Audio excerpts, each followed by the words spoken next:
World cadet দাবা চ্যাম্পিয়নশিপে সিদরাতুল মুনতাহার অংশগ্রহণে আর বাধা নেই।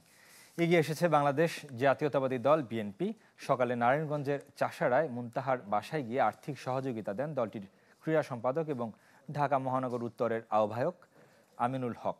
মুনতাহার মতো প্রতিভাবান ক্রীড়াবিদদের খোঁজে বের করতে ভবিষ্যতে ক্রীড়াক্ষেত্রে নতুন কুড়ি চালুর ইচ্ছার কথা জানিয়েছেন আমিনুল। অনূর্ধ্ব 12 জাতীয় চ্যাম্পিয়ন সিদরাতুল মুনতাহা সেপ্টেম্বরে কাজাখস্তানে খেলবেন ক্যাডেট চেস চ্যাম্পিয়নশিপে। মুনতাহার বাসায় আমরা এখানে এসেছি।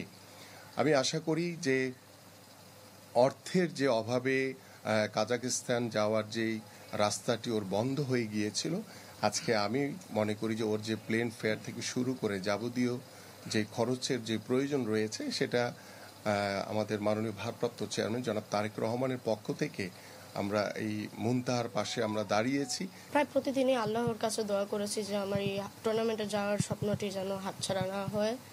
আল্লাহ আমার দোয়া কবুল করে দিয়েছেন এবং তিনি এবং তারেক রহমান আঙ্কেল আমার এই যাওয়ার ব্যবস্থাটি করে দিয়েছেন।